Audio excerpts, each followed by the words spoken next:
இது நாள் வரைக்குமே மகர ராசினுடைய வாழ்க்கைங்கிறது கொடூரத்தில் கொடூரம் நரக வாழ்க்கையை தான் வாழ்ந்திருக்கீங்க. முக்கியமா சொல்ல போனா உங்க வாழ்க்கையில நீங்க நிறைய விஷயங்களை செய்யும் போது யோசிச்சுதான் செய்வீங்க. ஆனா சில விஷயங்கள் உங்களை அறியாமலே நீங்க செஞ்சிருக்கீங்க. அப்படி செஞ்சிருக்கக்கூடிய விஷயங்கள்ல நிறைய தவறுகள் இழைச்சிட்டீங்க. உங்களுடைய மனசுல ஒரு வருத்தம், ஒரு தீராத ஒரு காயம், ஒரு எப்படி சொல்றதுன்னா இவங்களுக்கு நம்ம இப்படி பண்ணிட்டோமேன்ற ஒரு ஒரு மனசுக்குள்ள ஒரு வேதனை என்று சொல்லுவாங்க தெரியுமா? கேள்விப்பட்டிருக்கீங்களா? ஒரு விஷயங்கள்லாம் நம்ம பண்ணிருப்போம். சே, இவங்களுக்கு போய் இப்படி நம்ம பண்ணிட்டோமே, தப்பு பண்ணிட்டோமே அப்படின்னு பண்ணதுக்கு அப்புறமா உணர்வாங்க. இது போன்ற விஷயங்கள்ல மகர ராசினுடைய வாழ்க்கையில மனசுல நிறைய கவலைகள் சூழ்ந்திருக்குங்க. நம்ம இவங்க கிட்ட இந்த இடத்துல கோவப்பட்டிருக்க கூடாது, தேவையில்லாம கோவப்பட்டோமோ, தேவையில்லாம வார்த்தைகளை விட்டோமோ, அவங்களுடைய மனசு எவ்வளவு கஷ்டப்பட்டிருக்கும். எப்படி சொல்றேன்னா, இந்த மகர ராசிக்காரர்களை பொறுத்த வரைக்கும் எப்படி வெளியே வரக்கூடிய விஷயத்த கண்ட்ரோல் பண்ணிலாம் வச்சுக்க மாட்டாங்க. எது உண்மை, எது பொய், இதை ஸ்ட்ரைட் ஃபார்வர்டா பேசுவாங்க. நடந்ததை நடந்ததாக அப்படியே சொல்லுவாங்க. மாத்தியோ இல்ல பொய் சொல்லியோ இவங்க பேசவே மாட்டாங்க. இதான் இவங்களுக்கு பெரிய பிரச்சனை. மகர ராசிக்காருடைய பெரிய பிரச்சனை இதுதான். உண்மை என்னையோ அதை அப்படியே சொல்லிடுவாங்க. அது யாரும் என்னெல்லாம் பார்க்க மாட்டாங்க. இவங்க அந்த டைம்ல அந்த ஒரு விஷயத்த நேர்மையில் கடைபிடிக்கின்றதுக்காக சொல்லிடுறாங்க. ஆனா சொன்னதுக்கு அப்புறமா இவருடைய மனசு வேதனைப்படுது. சே, நம்ம இடத்துல சொல்லிக்க கூடாது, தப்பா சொல்லிட்டோமே, இப்படி அவங்களுடைய வாழ்க்கையில நம்ம தேவையில்லாம கஷ்டத்தை கொடுத்துட்டோமேன்னு அதுக்கப்புறமா நினைச்சு வருத்தப்படுறாங்க. மகர ராசினுடைய வாழ்க்கையில இன்றைய நாள் வரைக்குமே இப்படித்தாங்க இருந்துகிட்டு இருக்கு. இவருடைய மனசுல அந்த ஒரு நேரத்துல செஞ்ச தவறுகள் என்பதை இன்றைய நாள் வரைக்குமே அவருடைய மனசை போட்டு வருத்திக்கிட்டு இருக்கு. ஒரு சில நபருடைய வாழ்க்கையெல்லாம் இருக்கும். எப்படி சொல்லுமானா, அவங்க ஒருத்தங்களை மொத்தமா கவுத்துட்டு மொத்தமா ஏமாத்திட்டு வாழ்க்கையில முன்னுக்கு போயிருப்பாங்க. அவங்களுக்கு எல்லாம் இந்த மாதிரி குற்ற உணர்வுன்றது இருக்காது. ஆனா யாரையும் ஏமாத்தக்கூடாது, உண்மையை சொல்லணும், உண்மையா இருக்குன்றதுக்காக சொன்ன விஷயம் இவருடைய மனசை இன்னை நாள் வரைக்குமே காயப்படுத்திக்கிட்டு தான் இருக்கு. மகர ராசிக்காரர்கள் ஆகி இருக்கக்கூடிய அவர்கள் இப்படிதான் வாழ்றாங்க. இது ஒரு பக்கம் இருந்தாலும் இந்த ஒரு பக்கம் இவர்கள் நோயினோடு போராடக்கூடிய நபராக தாங்க இருக்காங்க. இன்றைய நாள் வரைக்குமே ஏதாவது ஒரு நோய் இவருடைய வாழ்க்கையில இவர்களை அந்த பிடி அப்படியே உழுக்கி எடுத்துருந்தாங்க சொல்லணும். இவங்களுடைய வாழ்க்கையில இந்த நோயிலிருந்து இவங்களால வெளியே வர முடியல. அந்த அளவுக்கு அந்த நோயினுடைய பிடியில சிக்கிக்கிட்டு சின்ன பின்னமா ஆக்கிட்டு இருக்காங்க. முக்கியமா இவர்களுக்கு என்ன செய்யறது, ஏன்டா இப்படி எல்லாம் நம்ம நோயில போய் கஷ்டப்படுறோம் அப்படின்ற மாதிரி மனசுக்குள்ள நிறைய வேதனைகள் இருக்கத்தான் செய்யுது. அப்படிப்பட்ட வேதனைகள்ல இருந்து இவர்களால வெளியே வர முடியல. இன்னொரு பக்கம் நோயினுடைய கஷ்டத்தினால தாக்கத்தினால ரொம்ப கஷ்டப்படுறாங்க. இவர்கள் சம்பாதிக்கக்கூடிய பணத்துல முக்கால்வாசி அளவுக்கு நோயிலே போயிடுது. இந்த நோயின் காரணமா குடும்பத்தில் ஆட்கள் இவர்களை மதிப்பது கிடையாது. ஏன்னா நோய் இருந்துச்சுன்னா வேலைக்கு போக முடியாது, வேலைக்கு போலைன்னா வீட்டுல காசு கொடுக்க முடியாது, காசு கொடுக்கலைன்னா சோறு கூட ஒழுங்கா போட முடியாது, சாப்பிட முடியாது. ஒரு வாய் சோறு எடுத்து வைக்கும் போது அந்த தொண்டையில இறங்கும் பாத்தீங்களா, அந்த நேரத்துல அவங்க பேசக்கூடிய வார்த்தைகள் என்பது அவ்வளவு வேதனையா இருக்கும். உள்ள முழுங்கிறவா இல்ல துப்பிட்டு போயிடவா அப்படின்ற அளவுக்கு தான் மகராஜனுடைய வாழ்க்கை இருக்கு.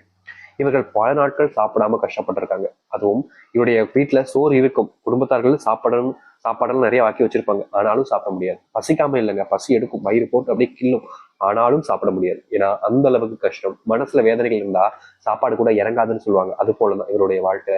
சாப்பாட கூட நிம்மதியை சாப்பிட முடியாம ரொம்ப வேதனைப்படுறாங்க. சோதனைகள் கஷ்டங்கள்னு நிறைய இவங்களுடைய வாழ்க்கையில ஒவ்வொருத்தரும் இவங்க படாத பாடுபடுத்துறாங்க. இப்படிப்பட்ட மகராஜனுடைய வாழ்க்கை மாறாது சாமி. நீங்க என்னதான் சொல்லுங்க, 1000 சொன்னாலும் எங்களுடைய வாழ்க்கை இப்படித்தான் இருக்குன்னு சொல்லுவாங்க. ஆனா அப்படி கிடையாது. இனி உங்களுடைய வாழ்க்கையில நிச்சயமா மாற்றம் ஏற்பட போகுது. இவ்வளவு நாள் நீங்க பட்ட துன்பங்கள்ல உங்களுக்கு தீர்வுகள் என்பது கிடைக்கும். முக்கியமா நீங்க பட்ட கஷ்டங்கள் எல்லாமே இனி காணாமல் போய் நல்லது நடக்க போகுது. ரொம்ப கடினமாக இருந்தாலும் நடந்ததுக்கு அப்புறம் நீங்களே உணர்வீங்கல்ல.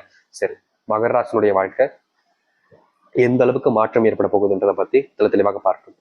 அதற்கு முன் நம்முடைய சேனலுக்கு நீங்கள் ஒரு புதிய பார்வையில் இருப்பினும் இதுவரைக்கும் நம்ம சேனல் சப்ஸ்கிரைப் பண்ணாமல் பார்க்குறன்ற போதும் சேனலை மறக்காம சப்ஸ்கிரைப் பண்ணிக்கோங்க. அப்பதான் போடக்கூடிய அனைத்து தகவலும் உங்களுக்கு நோட்டிஃபிகேஷன் வந்து கொண்டிருக்கும். முடிஞ்ச அளவுக்கு வீடியோவை ஸ்கிப் பண்ணாம பாருங்க. மகர ராசிக்கார நேயர்களே, இவர்களுடைய வாழ்க்கையில முதலாவது மாற்றம் இல்ல அதிர்ஷ்டம் எப்படி வேணாலும் வச்சுக்கலாங்க. அது என்னன்னா, இவர்கள் இந்த நாள் வரைக்குமே பட்ட கஷ்டங்கள். முதலாவதாக இருக்கக்கூடியது இந்த உடல் சார்ந்த நோய் தாங்க. இவர்கள் என்னதான் மனசுலயும் சரி உடம்புலையும் சரி வீக்கா இருக்காங்க அப்படின்னா இவரால் எதுவுமே பண்ண முடியாது. ஸ்ட்ராங்கா இருந்தாதான் எல்லாமே பண்ண முடியும். இந்த நாள் வரைக்குமே ரொம்ப கஷ்டப்பட்டாங்கல்ல. இனி இவருடைய உடல் சார்ந்த நோய் உபாதைகள் என்பது கொஞ்சம் கொஞ்சமா குறைய ஆரம்பிக்கும். ஒரேடியா குறையாது, கொஞ்சம் கொஞ்சமா நோய் பிரச்சனைகள் என்பது உங்களுடைய வாழ்க்கையில இல்லாமல் போகும். முக்கியமா மனசுல இருக்கக்கூடிய வேதனைகளை நீங்க இனி வரக்கூடிய காலங்களில வெளியே கொண்டு வர முடியும். உங்களுடைய மனசு ரொம்ப கஷ்டப்படக்கூடியது. எப்படி சொல்றதுன்னா, மகராசனுடைய வாழ்க்கையில நீங்க இன்றைய நாள் வரைக்குமே மனசுல இருக்கக்கூடிய கஷ்டங்களால தினமும் அழுதுகிட்டு தான் இருக்கீங்க.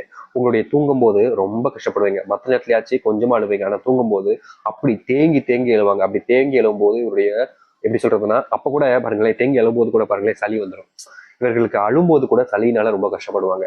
மூக்குல இருந்து அந்த மூச்சு விடும்போது அந்த ஒரு இழப்புன்னு சொல்லுவாங்க பாத்தீங்களா, அது போன்ற ஒரு விஷயமும் நடக்கும் இவருடைய வாழ்க்கையில.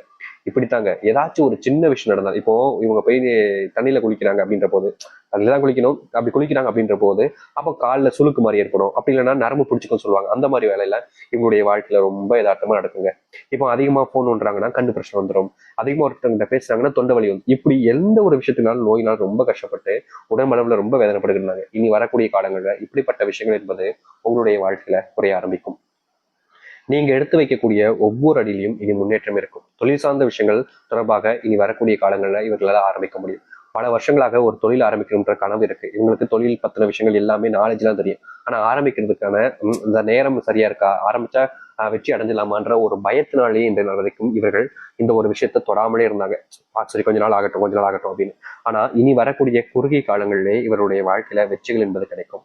இதற்கு முன்பு கிடைக்காத வெற்றிகளை இனி வரக்கூடிய காலங்களில் இவர்கள் ஏற்படுத்திக்க முடியும். நிச்சயமா சொல்ல முடியுங்க, இவர்களுடைய மனசுல நிறைய விஷயங்கள் மாறப்போகுது. அதுவும் வாழ்க்கையில இவ்வளவு நாள் கஷ்டங்கள் எல்லாமே காணாமல் போகும் இந்த மகர் ராசினுடைய வாழ்க்கையில.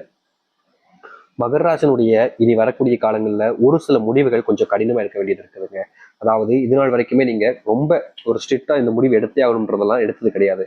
ஆனா இனி வரக்கூடிய காலங்கள்ல நீங்க ஒரு சில முடிவுகளை ரொம்ப கடினமா இருக்க வேண்டிய நிலைமைன்றது இருக்கு. அதனால மகர் ராசிக்காரர்கள் ஒரு சில முடிவுகள் எடுக்கும்போது கொஞ்சம் யோசிச்சுட்டு எடுக்கிறது நல்லதாக இருக்கும். ஏன்னா நீங்க எடுக்கக்கூடிய முடிவுகள் உங்களை மட்டும் இல்லை, உங்களுடைய சார்ந்த வாழ்க்கையில் இருக்கக்கூடிய நபர்களையும் சேர்ந்து பாதிக்குது. அதனால நீங்க எடுக்கக்கூடிய முடிவுகளை சரியா தப்பான்றத ஒரு முறைக்கு 2 முறை யோசிச்சுனால் இடுங்க, தப்பே கிடையாது. ஆனா நீங்க முடிவு எடுத்ததுக்கு அப்புறமா அதை மாற்ற முடியாதுன்றது உங்களுக்கு தெரியும். இதற்கு முன்பு பல விஷயங்கள்ல இவர்கள் ஒரு சில முடிவுகளை எடுத்திருக்காங்க. அந்த முடிவுகளை நினைச்சு இப்போ வருத்தப்பட்டுக்கிட்டு இருக்காங்க. அப்ப நான் ஒழுங்கா படிச்சிருந்தேன்னா நல்லா சம்பளத்துக்கு இப்ப வேலைக்கு போயிருப்பேன், அப்ப நான் அந்த ஒரு நபருடைய பேச்சை கேட்காம இருந்திருந்தேன்னா இப்போ நான் இவ்வளவு கஷ்டப்பட்டிருக்க மாட்டேன் அப்படின்னு மகர ராசிக்காரர்கள் எவ்வளவு விஷயத்த நினைச்சு நீங்க வருத்தப்படுறீங்க உங்களுக்கு தெரியும். உங்க வாழ்க்கையில நீங்க வருத்தப்படுறீங்களா இல்லையன்றது உங்களுக்கு தெரியும். அப்படி இருக்கக்கூடிய உங்களுடைய வாழ்க்கையில இனி முடிவுகள் எடுக்கும்போது ஒரு முறைக்கு இருமுறை யோசிச்சுங்க, இதை செய்யலாமா இதை செய்யக்கூடாதா அப்படின்றத யோசிச்சுட்டு நீங்க முடிவெடுப்பது சிறந்ததாக இருக்கும். அது மட்டும் இல்ல, சில நபர்களை நீங்க ரொம்ப அதிகமா நம்புறீங்க, அதனாலேயே உன்னுடைய வாழ்க்கையில நீங்க நிறைய விஷயங்கள் இழந்திருக்கீங்க. இனி அப்படி எல்லாருமே கண்மூடித்தனமாக நம்பாம இவங்க யாரு, இவங்க எப்படிப்பட்டவங்க, இவங்க நல்லவங்களா சரியானவங்களா அப்படின்றத கொஞ்சம் தெரிஞ்சுக்கிட்டு அவங்க மேல நம்பிக்கை வைக்கிறது நல்லது. ஏன்னா மகர ராசிக்காரர்களை பொறுத்த வரைக்கும் ஒருத்தவங்களை நம்ப ஆரம்பிச்சிட்டாங்க அப்படின்னா முழுசா நம்பிடுவாங்க. கொஞ்சம் நெஞ்சம்லாம் கிடையாது, அப்படி நம்புவாங்க. அப்படி இருக்கக்கூடிய நபருடைய வாழ்க்கையில இப்படி துன்பங்கள் வருதுன்னா அதை தவிர்ப்பதற்கு அவர்கள் எடுக்கக்கூடிய முடிவுகள்ல கொஞ்சம் பார்த்து சூதானமா எடுப்பது நல்ல விஷயம்தான். தப்பு கிடையாதுங்க. ஒரு முடிவு எடுக்கிறதுக்கு முன்னாடி ஒரு முறைக்கு 10 முறை 100 முறைலாம் யோசிக்கலாம், தப்பே கிடையாது. எடுத்ததுக்கு அப்புறமா தான் அதை ஏன்டா எடுத்தோன்னு யோசிக்க கூடாது, சரிங்களா? அதனால இனி வரக்கூடிய காலங்கள்ல இந்த மகர ராசிக்காரர்கள் ஒரு முடிவினை எடுப்பதற்கு முன்பு சில நிமிஷங்கள் சில மணி நேரங்கள் யோசிச்சுட்டு அதுக்கப்புறமா செய்யலாமா வேணாமான்றதை யோசிச்சு முடிவிடுங்க. அது மட்டும் இல்ல, மகராசனுடைய வாழ்க்கையில இருக்கக்கூடிய பெரும் கஷ்டமாக இருக்கக்கூடிய விஷயம் தான் இது. அது என்னன்னா செல்வ பிரச்சனைகள். இன்றைய நாள் வரைக்குமே இவர்கள் அந்த செல்வ கஷ்டத்தை தீர்த்தரணும் அப்படின்றதுக்காக படாப்படுறாங்க. ஆனா இவர்களுடைய வாழ்க்கையில அந்த செல்வ கஷ்டம்ன்றது முழுவதுமாக தீர்ந்த பாடா இல்லைங்க. நாளுக்கு நாள் அது அதிகரிச்ச வண்ணமா தான் இருக்கு. ஆனா இனி வரக்கூடிய காலங்கள்ல இவர்களுடைய வாழ்க்கையில இருக்கக்கூடிய இந்த செல்வ பிரச்சனைகளும் செல்வ கஷ்டங்களும் தீர ஆரம்பிக்கும். இவர் எடுக்கக்கூடிய முடிவுகளை பார்த்து நிறைய நபர்கள் ஆச்சரியப்படுவாங்க, அதுல வெற்றிகளையும் காணுவாங்க. மகராசனுடைய வாழ்க்கையில பெரும் பிரச்சனையா இன்னும் இருக்குது அந்த காதல் வாழ்க்கை. காதல் வாழ்க்கையில நிம்மதி இழந்து குடும்பத்தை இழந்து சந்தோஷத்தை இழந்து ஒரு வாழ்க்கையில வாழ்றாங்கன்னா அது இந்த மகர ராசிக்காரர்கள் தான். மகர ராசினுடைய வாழ்க்கையில காதல் தோல்விக்கு அப்புறமா இவர்கள் எடுக்கக்கூடிய முடிவுகள் பல விஷயங்கள்ல தோத்துக்கிட்டே தான் இருக்காங்க. எந்த ஒரு விஷயத்தையும் வெற்றி பெற முடியல. முக்கியமா சொல்ல போனா மகர ராசினுடைய வாழ்க்கையில காதல் தோல்வி ஏற்பட்டதுக்கு அப்புறமா இவர்களால எடுக்கக்கூடிய எந்த ஒரு விஷயமாக இருந்தாலும் சரியில்லை, பயம், அவ்வளவு பயம் இருக்கும். இதற்கு முன்பு எல்லாம் இவர்கள் எந்த ஒரு விஷயத்த செஞ்சாலும் சரிங்க பயப்பட மாட்டாங்க, தைரியமா எல்லாத்தையுமே எதிர்த்து போராடுவாங்க, பேச பண்ணுவாங்க. என்ன உயிருக்கே